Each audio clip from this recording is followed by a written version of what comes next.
Hello students, welcome to educators on. आज का हमारा टॉपिक है एप्लीकेशन ऑफ ट्रिग्नोमेट्री, जिसको हम हाइट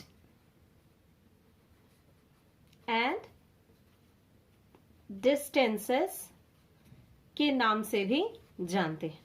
ठीक है, इस टॉपिक को स्टार्ट करने से पहले मैं आपको बता दे रही हूं, ट्रिग्नोमेट्री एक बेसिक फंडा था जो हम प्रीवियस क्लासेस में स्टडी कर चुके हैं।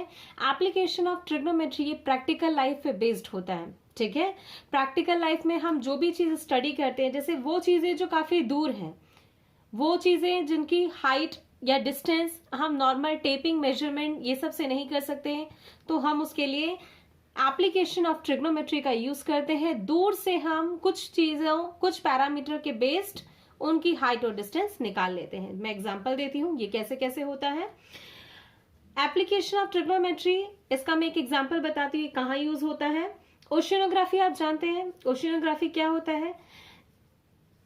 वेव्स कम ज्यादा, ठीक है, अगर ओशन में वेव आती है और सपोज हम कहीं यहां पे हैं, तो हमसे वो वेव कितनी डिस्टेंस पे है, कब तक हम तक रीच कर लेगी वो। सुनामी जानते हैं ना, सुनामी से कुछ कुछ चीजें बच गई थी, कोई एरिया बच गए थे, वो just because of application of trigonometry, इस पे बेस्ड इक्विपमेंट के जरिए वो वेव आने तक का समय पता चल गया, कितने समय में वो स्ट्राइक होगी, उसकी हाइट क्या है, वो कितनी पावरफुल है, ये हमें इनके जरिए ही पता चलता है। चलिए मैं एक और चीज डिस्कस कर लेती हूँ। कंस्ट्रक्शन, सपोज एक लैंड है, लैंड में कोई एक बिल्डिंग है, ये बिल्डिंग बनाने वाले ने इस बिल्डिंग को कुछ ऐसा बना दिया कि इसके टॉप तक पहुंचना मुश्किल हो गया। ठीक है, इसके टॉप तक पहुंचना काफी मुश्किल हो गया। ग्राउंड में जो इंजीनियर था ये बोला कि अब मैं इसकी हाइट कैसे मेजर करूं, इसका ऑनर मुझसे पूछ रहा है। तो उस कंडीशन में ये उस बिल्डिंग के टॉप को देखता है, एंगल मेजर करता है, डिस्टेंस पता कर लेता है कि मैं कितने डिस्टेंस पे हूं, और इसे पता चल जाती है कि इस बिल्डिंग की हाइट क्या है। ये कंस्ट्रक्शन में बहुत हेल्पफुल होती है। जो वर्ल्ड की बहुत बड़ी बड़ी बिल्डिंग्स होती हैं, उनका मेजरमेंट एप्लीकेशन ऑफ ट्रिग्नोमेट्री के जरिए ही होता है। नेक्स्ट मैं आपको बताती हूँ सैटेलाइट सिस्टम। मैं इसके लिए कोई ड्रॉ कैसे करके आपको समझाऊं, चलिए मैं आपको समझाती हूँ। सपोज हमारी अर्थ, प्यारी सी अर्थ है हमारी, बहुत अच्छी अर्थ है, ये हमारी अर्थ है। इसके चारों तरफ जो नेचुरल सैटेलाइट है आप तो जानते ही हैं, कौन रहता है? मून। सपोज कहीं दूर में हमने कोई अपना एक सैटेलाइट भेज रखा है और वहां से मुझे पता करना है उसके सिग्नल के थ्रू कि वो कितने डिस्टेंस पे है, तो इसको भी हम कैसे मेजर करते हैं? Through application of trigonometry, height and distance के जरिए एंगल हमें पता चल जाता है, बहुत सी चीजें पता चल जाती है जिसके थ्रू हम इसका डिस्टेंस निकाल लेते हैं। ये मामूली चीज नहीं है, ये हमारी स्टार्टिंग है और आने वाली क्लासेस में ये बढ़ता चला जाएगा। इसके कंसेप्ट, इसके बेसिक्स को आप अच्छे से स्टडी करिए। चलिए वो चार चीजें, 4 थिंग्स जो हमारे लिए इस चैप्टर को समझने के लिए रिक्वायर्ड है, मैं आपको बताती हूँ। चलो, तो 4 चीजों में जो फर्स्ट थिंग हमें ध्यान रखनी है वो है right angle triangle and trigonometric ratios. आपने प्रीवियस क्लासेस में जब मैं आपको ट्रिग्नोमेट्री के बेसिस बता रही थी, उसमें आपने ऑलरेडी ये स्टडी कर रखा है, फिर भी ये बताना जरूरी है। इसमें राइट एंगल ट्रायंगल आपका इस चैप्टर में जो सामना होगा वो राइट एंगल ट्रायंगल से ही होगा। अगर नहीं है मतलब आप ट्रिग्नोमेट्री के क्वेश्चन सॉल्व नहीं कर सकते। क्लियर है? राइट एंगल ट्रायंगल में एक कॉर्नर आपका 90 डिग्री है और मैं इसका नाम ABC दे रही हूं, और ट्रिग्नोमेट्रिक रेशियोज मैं यहाँ पे आपको मेंशन कर दे रही हूँ। क्या होते हैं? Sine theta, cos theta, tan theta, ठीक है, कोसेक से कॉट वो भी होते हैं पर उनकी अपन को जरूरत नहीं है, ये आप ऑलरेडी जानते हैं। इनको बिल्कुल स्टडी कर रखें, टेबल की स्टडी कर रखें। टेबल हमारी प्रीवियस वीडियो में बता रखा है हमने। अगर आपको डाउट है तो आप उस वीडियो को जाके फिर से देख सकते हैं, समझ सकते हैं, और अगर कोई प्रॉब्लम हो तो कमेंट सेक्शन में मेंशन कर सकते हैं। ठीक है, राइट एंगल ट्रायंगल मैंने क्यों ये टॉपिक उठाया मैं आपको समझाती हूँ। राइट एंगल ट्रायंगल में एक अगर एंगल 90 डिग्री है तो बच्चे दोनों एंगल का जो सम होता है वो 90 डिग्री होता है। हम ऑलरेडी 9th में पढ़ चुके हैं। Angle A plus angle C equals to 90 होगा। ऑब्वियस सी बात है ना, तीनों का सम 180 होता है। अगर एक 90 हुआ तो बच्चे दोनों का सम कितना हो गया? 90। ठीक है, तो इस केसेस में अगर आपको एक एंगल पता चल जाता है तो अपने आप दूसरा एंगल पता कर लेते हैं। स्पेशल केस की मैं बात कर लेती हूँ। स्पेशल केस में क्या होता है? सपोज एक एंगल आपका 45 डिग्री आपको पता चल गया। कुछ क्वेश्चंस में आपको ऐसी सिचुएशन आएगी 30, 60, 45 एक्स्ट्रा आपको मिलेगा, लेकिन टेबल पे बेस्ड मिलेगा। टेबल में जो डिग्रीज आपको दिखती हैं वही मिलेंगी। अगर एंगल सी आपको 45 डिग्री मिल गया, आप यहाँ पे 45 पुट कर देते हैं, ये एंगल ए है इक्वल्स टू 90 डिग्री, तो ऑब्वियस सी बात है आपको एंगल ए उधर जाएगा तो माइनस होके मुझे मिल जाएगा अगेन 45 डिग्री, मतलब मुझे एंगल ए भी 45 डिग्री मिल गया। ट्राइंगल की प्रॉपर्टी क्या होती है, अगर उसके दो एंगल इक्वल है, किसी भी ट्राइंगल में कोई दो एंगल इक्वल है तो उनकी जस्ट अपोजिट साइड्स भी इक्वल होती है, मतलब ए के सामने की साइड बी सी और सी के सामने की साइड ए बी दोनों इक्वल होगी, ठीक है। A B equals to B C, इसका आपको ध्यान रखना है, ठीक है। जब भी आपको किसी क्वेश्चन में ऐसा आ जाए कि कहीं एंगल 45 दिख रहा है, वो बहुत अच्छा क्वेश्चन होता है, उसमें इस चीज का आप जरूर ध्यान रखें, वो आपको बहुत हेल्प करेगा। चलिए नेक्स्ट जो थिंग है हमें देखनी है वो देख लेते हैं।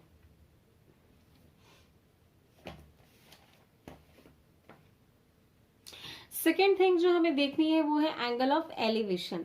एंगल ऑफ एलिवेशन ये होता क्या है मैं आपको समझाती हूँ।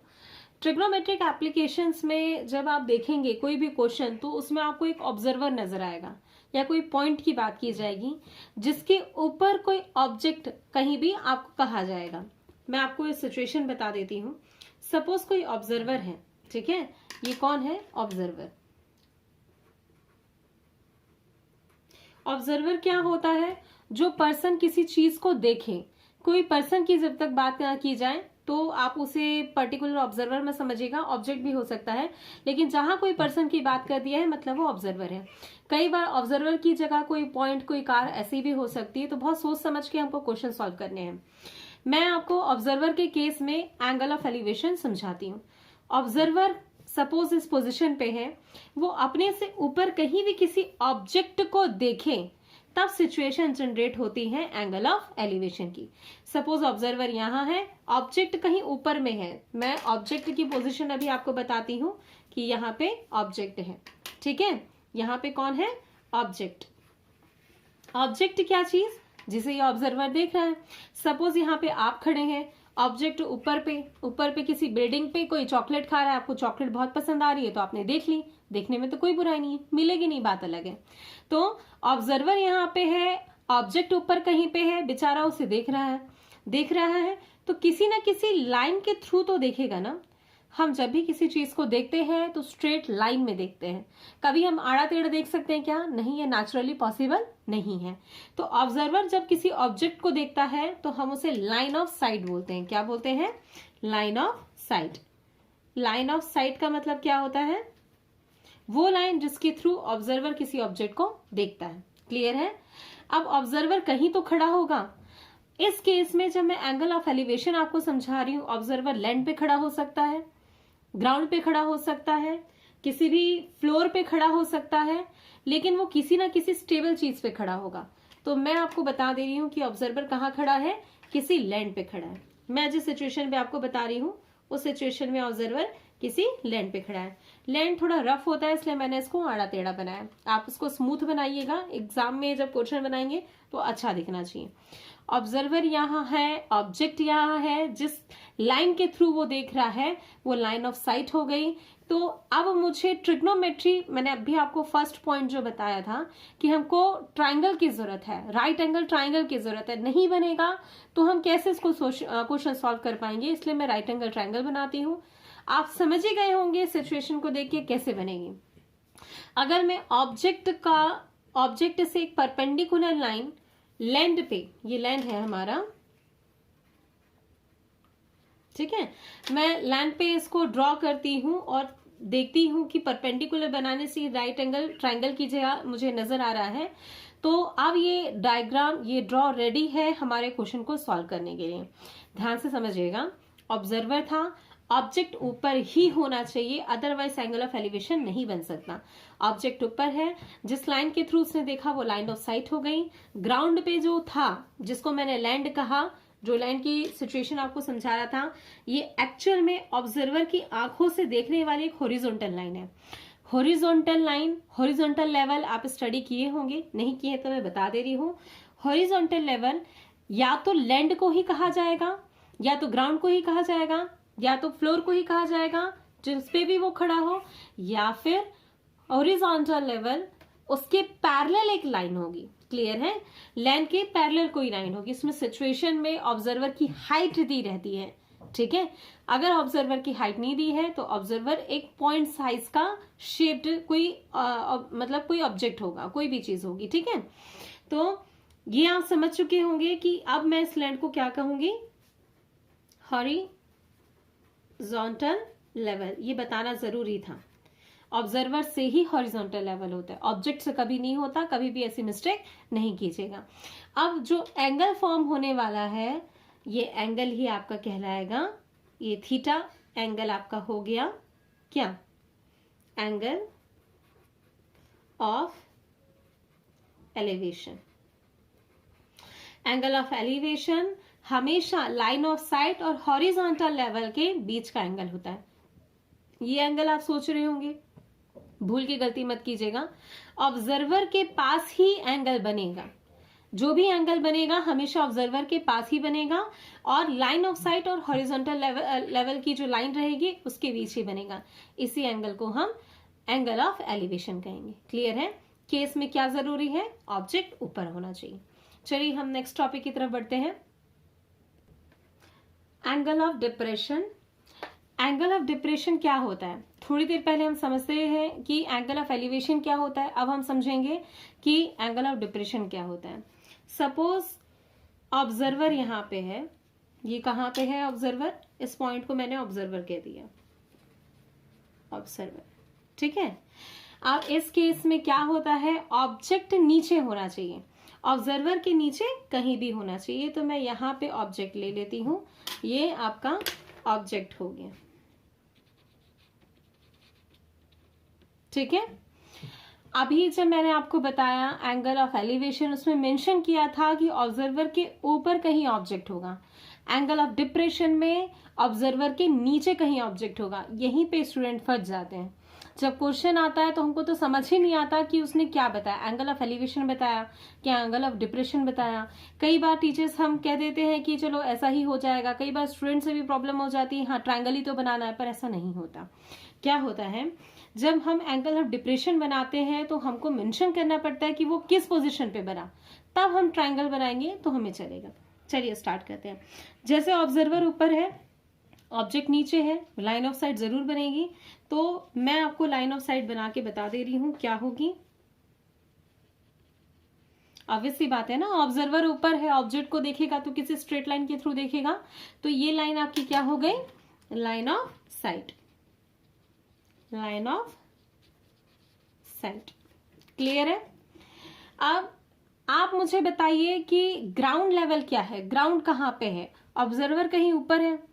अगर ऑब्जर्वर ग्राउंड पे है तो ये जमीन के अंदर तो देखेगा नहीं, तो ऑब्वियसली बात है किसी ऊंची चीज पे होगा, मतलब ग्राउंड पे कौन हुआ, ऑब्जेक्ट हुआ। तो अब हॉरिजॉन्टल लेवल जो होगा वो आपका क्या होगा, ऑब्जेक्ट का होगा। ठीक है, मैं हॉरिजॉन्टल लेवल बना दे रही हूं। ये ऑब्जेक्ट जो है यहाँ पे ग्राउंड पे है, और इस लेवल को, जिस लेवल को मैं ग्राउंड कह रही हूं, इसे मेंशन करना जरूरी है कि ये हॉरिजॉन्टल लेवल है, बहुत जरूरी होता है। ठीक है, क्लियर है? टोटली रॉन्ग, बहुत बड़ी गलती है। अभी मैंने आपसे कहा कि ऑब्जेक्ट जो है जिस पोजीशन पे रखा है उसे मैं हॉरिजॉन्टल लेवल कहूंगी, ये बहुत गलत हो जाएगा, ये टोटली रॉन्ग हो जाएगा। यही वो चीज है जहां हम फंस जाते हैं। क्लियर है? समझ में आया? आपको मैंने एंगल ऑफ एलिवेशन पढ़ाते वक्त कहा था कि हॉरिजॉन्टल लेवल कहां से बनता है, ऑब्जर्वर की आई से बनता है, उसकी आंख से बनता है। चाहे ऑब्जेक्ट ग्राउंड पे रहे, चाहे ऑब्जर्वर ग्राउंड पे रहे, it does not matter. Matter क्या करेगा, मैटर सिर्फ ये करेगा कि ऑब्जर्वर जहां पे है उस लेवल को आप हॉरिजॉन्टल लेवल दीजिए। तो अब मैं ऐसे हॉरिजॉन्टल लेवल देने वाली हूं, ध्यान से देखिए, ये अब हो गया हॉरिजॉन्टल लेवल। ठीक है, यही वो मिस्टेक है जो मैं आपको बता रही थी, बच्चे अक्सर गलती कर देते हैं, ध्यान रखिएगा। जहां ऑब्जर्वर, एक लाइन ड्रॉ कर दीजिए बिना सोचे समझे और तुरंत उसको लिख दीजिए क्या, हॉरिजॉन्टल लेवल। ठीक है, हॉरिजॉन्टल लेवल। ठीक है, हॉरिजॉन्टल लेवल हो गया, लाइन ऑफ साइट मिल गई। थोड़ी देर पहले एंगल ऑफ एलिवेशन बना कहां था, एंगल ऑफ एलिवेशन कहाँ बना था? लाइन ऑफ साइट और हॉरिजॉन्टल लेवल के बीच में बना था। तो अब एंगल ऑफ डिप्रेशन कहाँ बनेगा? एग्जैक्टली वहीं बनेगा। तो हॉरिजॉन्टल लेवल और लाइन ऑफ साइट के बीच में ही एंगल ऑफ डिप्रेशन बनेगा। क्लियर है? सेम सिचुएशन है, ध्यान दीजिएगा। Observer, line of site, horizontal level, इसके बीच में बना है, लाइन ऑफ साइट और हॉरिजॉन्टल लेवल के बीच में। ठीक, एंगल ऑफ डिप्रेशन भी ऐसा ही बनेगा, ऑब्जर्वर की हॉरिजॉन्टल लेवल और लाइन ऑफ साइट के बीच में। लेकिन अब ट्रायंगल की प्रॉब्लम आ रही है, ट्रायंगल कहाँ बनेगा? ट्रायंगल भी अगर मैं इसे ज्वाइंट कर देती हूँ परपेंडिकुलर, जैसा उसमें किया था, ऑब्जेक्ट से मैं हॉरिजॉन्टल लेवल पे कर देती हूँ तो उल्टा ट्रायंगल दिख रहा है, बड़ी मुसीबत है। अगर अब आप ऐसे करेंगे तो ऐसा नहीं कि क्वेश्चन सॉल्व नहीं हो पाएंगे, बिल्कुल हो जाएंगे, ड्रॉ भी गलत नहीं रहेगा, पर आपके लिए वो कन्वीनियंट नहीं रहेगा। ठीक है, ऐसे सिचुएशन में आपको क्वेश्चन बनाने में बहुत दिक्कत होगी। तब हम क्या करते हैं, ऑब्जर्वर जिस भी चीज पे खड़ा है, ठीक है, जहां पे खड़ा है मैं उसे ड्रॉ कर देती हूँ। सपोज ये कोई एक बिल्डिंग है जिसके ऊपर ये खड़ा है, तो बिल्डिंग को मैंने ड्रॉ कर दिया। ये नीचे का ग्राउंड जो था ये समझ में आ ही रहा है, और ये परपेंडिकुलर जो है 90 डिग्री, ऑब्वियस सी बात है, कोई भी ग्राउंड से कोई भी बिल्डिंग 90 डिग्री के बेसिस पे ही होती है। तो आपको ड्रॉ हमेशा नीचे करना है ट्राइंगल को, लेकिन एंगल ऊपर दिखाना है, क्योंकि रूल है हॉरिजॉन्टल लेवल और लाइन ऑफ साइट के बीच में ही एंगल पड़ेगा। पर परेशानी कहाँ आ गई, ट्राइंगल के अंदर तो हमको दिख ही नहीं रहा है ना एंगल, वो तो बाहर है। क्वेश्चन कैसे सॉल्व करेंगे? मुझे एक चीज ध्यान आ गई, पैरेलल लाइंस 9th में आपने स्टडी की है, तो मुझे हॉरिजॉन्टल लेवल और ये जो ग्राउंड है, ग्राउंड, ये दोनों पैरेलल है। मैंने आपको एंगल ऑफ एलिवेशन बताया था, या तो horizontal level ground land floor खुद ही होता है, या तो उसके पैरेलल होता है। तो ये पैरेलल है, ठीक है। तो अब ये दोनों पैरेलल लाइन है और लाइन ऑफ साइट इसकी इंटरसेक्टिंग लाइन है, तो ये एंगल और ये एंगल इक्वल होंगे। जो ये थीटा है सेम ये थीटा यहां भी होगा। कैसे होगा? कैसे होगा? ये वर्टिकली ऑल्टरनेट इंटीरियर एंगल, ठीक है। पैरेलल लाइन है, इंटरसेक्टिंग लाइन है, तो ऑल्टरनेट इंटीरियर एंगल से दोनों इक्वल हो गए। अब आपको एक क्लियर डायग्राम नजर आ रहा होगा।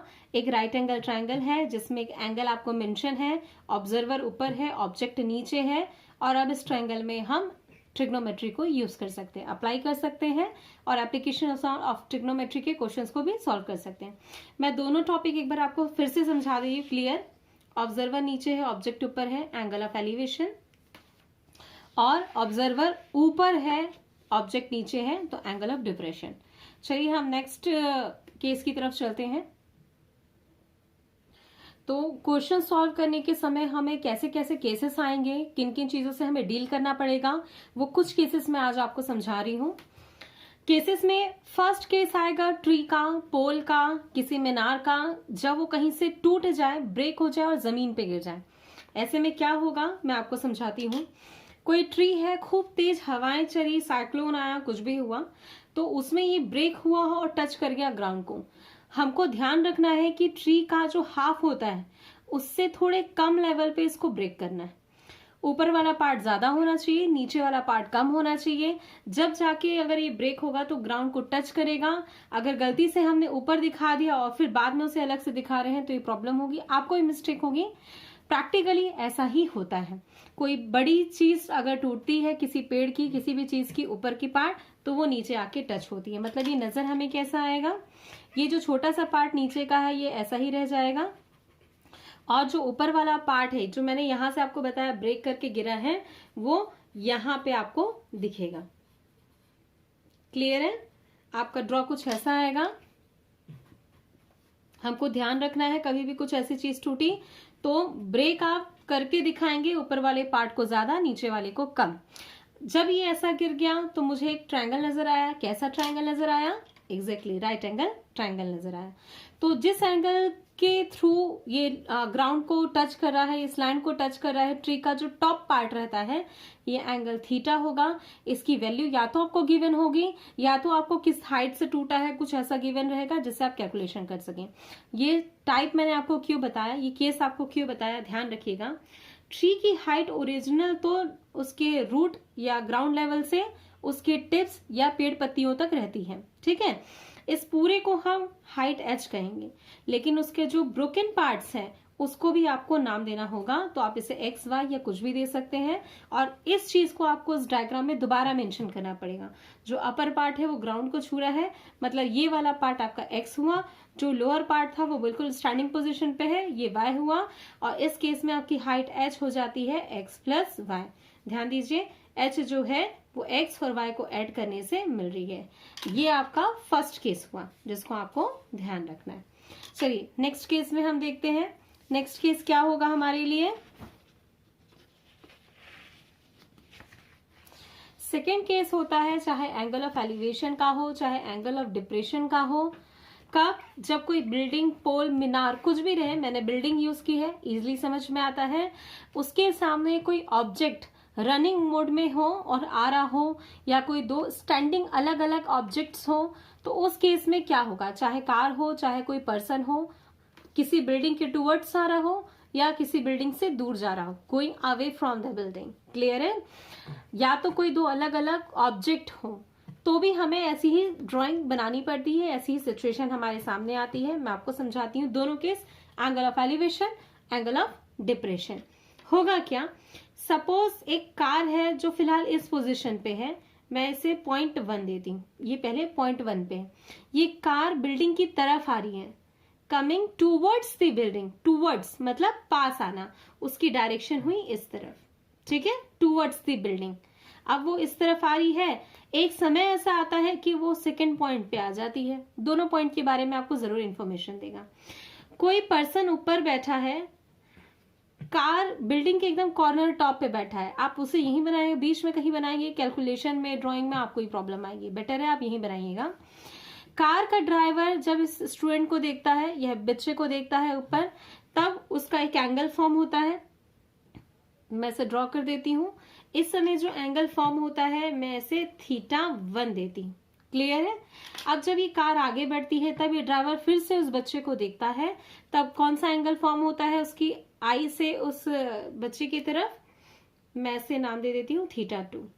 ध्यान देखिएगा, सुनिएगा, समझिएगा। मैंने कार के ड्राइवर की बात की, बंदा नीचे है कार में और वो देख ऊपर रहा है। जब कोई चीज नीचे हो और ऊपर की तरफ देखती हो तो ये क्या हुआ, angle of elevation. Angle of elevation पहले टर्म में, पहले पॉइंट पे θ1 था और सेकंड पॉइंट पे θ2 था। ऐसा केस जब आपको मिले तो ये सिचुएशन क्या कहती है, ये सिचुएशन कहती है कि always θ2 is greater than θ1। Clear है। जैसे जैसे पास आते जाएगा वैसे वैसे एंगल जो है बड़ा होते जाएगा, ये आपको ध्यान रखना है। सपोज आपको सिचुएशन नहीं समझ में आ रही है ना, दो एंगल की वैल्यू दे दी है तो आप ड्रॉ बना दो, जो बड़ा है यहाँ लिख दो, जो छोटा है यहाँ लिख दो। क्लियर है। मैं आपको प्रोटेक्टर के थ्रू समझा देती हूँ। जब मैं इस प्रोटेक्टर को, ये प्रोटेक्टर है, जब θ1 पे रखती हूँ तो मैं इस एंगल को, जो मैंने ऐसे कैजुअली बनाया है, मैं देख रही हूँ कि ये एंगल जो है वो 47 समथिंग आ रहा है, और जब मैं इसे पॉइंट P पे रखती हूँ तो मैं देखती हूँ कि ये एंगल जो बन रहा है वो एक्चुअल में 65 समथिंग आ रहा है। ठीक है, मतलब आप समझ लीजिए जितना पास आते जाएगा उतना एंगल बढ़ता चला जाएगा। नेक्स्ट केस में आपको बताती हूँ। नेक्स्ट केस में क्या है, जो बच्चा था, जो स्टूडेंट था, वो ऊपर बैठा हुआ है। अब ये देख रहा है, क्या देख रहा है कि एक कार पहले इस पोजीशन पे थी, अब ये दूर जा रही है, तो मैं इसे पॉइंट P1 दे देती हूँ, इसे पॉइंट P2 दे देती हूँ। पहले कार इधर थी, अब इधर जा रही है। अब देख कौन रहा है, अब देख ये रहा है। तो जब ये देख रहा है ऑब्जर्वर, ये हुआ, ऑब्जर्वर पहले यहाँ कार में था तो ग्राउंड और हॉरिजॉन्टल लेवल एक ही हो गया, लेकिन अब बंदा यहाँ पे है, देख यहाँ से रहा है, तो आपका हॉरिजॉन्टल लेवल हमेशा ऑब्जर्वर से होता है, मैंने आपको बताया था, तो मैंने उसे यहाँ ड्रॉ कर लिया। ध्यान रखिएगा, चाहे ऑब्जर्वर हो चाहे ऑब्जेक्ट हो, ये इतने छोटे रहते हैं पूरे सिनारियो के कंपैरिजन में कि हम इन्हें पॉइंट लेते हैं। क्लियर है। तो ऑब्जर्वर से मैंने हॉरिजॉन्टल लेवल ड्रॉ कर दिया। अब मैं लाइन ऑफ साइट बनाती हूँ, जब वो कार को देखता है P1 पॉइंट पे और जब वो कार को देखता है P2 पॉइंट पे। क्लियर है। तो जब पॉइंट P1 पे उसे देखता है तो कोई एंगल से देख रहा होगा, वो एंगल कैसा होगा, लाइन ऑफ साइट और हॉरिजॉन्टल के बीच बना होगा, तो ये एंगल हो गया आपका θ1।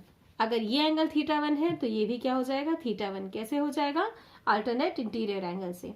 सेम जब वो पॉइंट P2 पर आता है तो लाइन ऑफ साइट और हॉरिजॉन्टल लेवल के बीच में एक एंगल बनता होगा।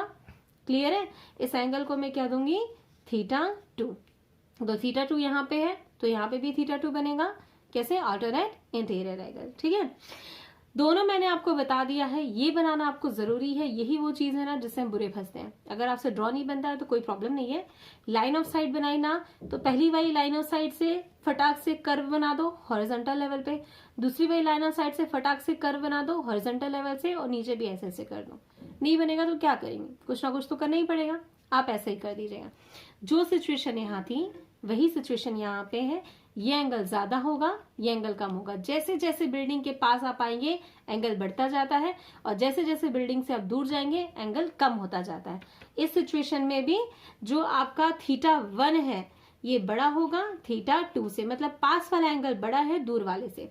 इस केस में हो क्या रहा था, कार जा कहाँ रही थी, कार इस तरफ जा रही थी। चाहे वो टूवर्ड्स आए चाहे वो गो अवे हो, it does not matter. Matter ये करता है पास वाला एंगल बड़ा होगा, दूर वाला एंगल छोटा होगा। क्लियर है? अब हम नेक्स्ट केस की तरफ आते हैं। जब हमें दो बिल्डिंग्स दी हो, एक बिल्डिंग एक मीनार दिया हो, बिल्डिंग पोल दिया हो, मीनार पोल दिया हो, बड़ा फंसाता है ऐसा क्वेश्चन। इसमें ध्यान रखना है कैसा आता है। क्या होता है, या तो ऑब्जर्वर ऊपर हो और किसी दूसरी बिल्डिंग के टॉप और बॉटम को देख रहा। ठीक है, ऑब्जर्वर एक होगा, ये ध्यान रखना। अगर बड़ी वाली बिल्डिंग के ऊपर है तो वो नीचे उसके टॉप और बॉटम को देख रहा होगा, या ऐसा भी हो सकता है कि यहाँ पे हो और बड़ी वाली बिल्डिंग के टॉप और बॉटम को देख रहा हो, कुछ भी हो सकता है। क्लियर है? तो ऑब्जर्वर यहाँ है तो आप समझ ही गए होंगे हॉरिजॉन्टल लेवल क्या हो गया, ये हो गया। अब इस सिनारियो में आपको ट्राइंगल कहाँ मिल रहा है, एक तो मिल जा रहा है लाइन ऑफ साइट से मुझे यहाँ नजर आ रहा है, दूसरा नहीं मिल रहा है, तो आपको इस ऑब्जेक्ट से भी एक ड्रॉ करना पड़ेगा। ऐसा हॉरिजॉन्टल लेवल नहीं है ये, बस एक ट्रायंगल बनाना पड़ेगा। बिना इसके लिए आपको कुछ नहीं हो पाएगा, नहीं बन पाएगा क्वेश्चन। ठीक है, तो ये ऑब्जर्वर है आपका, दो ट्रायंगल आपने फॉर्म कर लिए, एक ये एंगल हो गया, एक ये एंगल हो गया, तो वो मैं एंगल्स यहाँ बना भी दे रही हूँ। इसकी वजह से ये θ1 मैंने दे दिया, इसकी वजह से θ2 दे दिया। नेमिंग आप कर सकते हैं। मैं आपको बस ये समझाना चाह रही हूँ कि एक ट्रायंगल आपका ये फॉर्म हो रहा है, ध्यान दीजिए, ये है और ये एक ट्रायंगल ऐसा बन गया, एक ट्रायंगल आपका ऐसा बन गया। क्लियर है? और अच्छी बात यह है कि जो बेस इसका है ठीक वही बेस इसका है, दोनों में बेस सेम है, बस θ1 θ2 है। θ2 के लिए ये वाली बिल्डिंग की हाइट मिल रही है और θ1 के लिए इसका हाफ मिल रहा है। ठीक है, इस केस में आपको इसकी हाइट दोनों के बीच का डिस्टेंस एक्सेट्रा टाइप की चीजें आ सकती हैं। इतना सब बताने का रीजन क्या आप समझिए, अगर आपको दो एंगल दे दिए, आपको ठीक से नहीं समझ में आ रहा है कि वो क्या बोलना चाह रहा है, बिल्डिंग छोटी बड़ी आपको समझ में नहीं आ रही है, दो एंगल दे दिया, एक ऑब्जर्वर दे दिया है और बोल रहा है कि एंगल ऑफ डिप्रेशन बन रहा है, तो आप कैसे आइडेंटिफाई करेंगे कि कौन सा एंगल कहाँ पे बनाना है, कौन सा एंगल बड़ा रहेगा और कौन सा एंगल छोटा रहेगा। तो ध्यान दीजिएगा कि ये एंगल बड़ा रहेगा और ये एंगल छोटा रहेगा। θ2 इज ग्रेटर देन θ1। क्लियर है? ऐसी सिचुएशन में ध्यान रखना, बड़े वाले ट्रायंगल का बड़ा एंगल, छोटे वाले ट्रायंगल का छोटा एंगल। आप इसे मेजर भी कर सकते हैं। नेक्स्ट मैं बता दे रही हूँ, सपोज ऑब्जर्वर छोटी बिल्डिंग पे है और वो बड़ी बिल्डिंग के टॉप और बॉटम को देख रहा है। ठीक है, अब ये जो केस है ये कोई नॉर्मल केस नहीं है, इसके क्वेश्चन थोड़े से टफ रहते हैं। ठीक है, अब इसमें एंगल क्या होगा, ठीक है, एंगल क्या होगा, बंदा जब यहां से ऊपर की तरफ देखता है, ऑब्जेक्ट ऊपर हो गया, तो बहुत अच्छे से आराम से हम एंगल ऑफ एलिवेशन बना लेते हैं। मतलब ये जो एंगल बनेगा बढ़िया से θ1 दे दिया, एंगल ऑफ एलिवेशन। लेकिन जब वो ऑब्जर्वर नीचे की तरफ देखता है तो एंगल ऑफ डिप्रेशन θ2 बनेगा। आपको कैलकुलेशन के लिए ये वाला ट्रायंगल यूज करना है तो कीजिए, नहीं तो यहाँ पे आप ऐसा अल्टरनेट इंटीरियर एंगल से θ2 दे सकते हैं। क्लियर है? ये क्वेश्चन बहुत टफ है ऐसे क्वेश्चंस बहुत टफ आते हैं, इसमें बस इतना बता रही हूँ, इसमें कोई कंपैरिजन नहीं होगा। आपको इंडिविजुअली एक ट्रायंगल ये लेके सॉल्व करना पड़ेगा और एक ट्रायंगल ये लेके सॉल्व करना पड़ेगा। क्लियर है? चलिए आगे के लेक्चर में हम क्वेश्चंस देखेंगे। Thank you.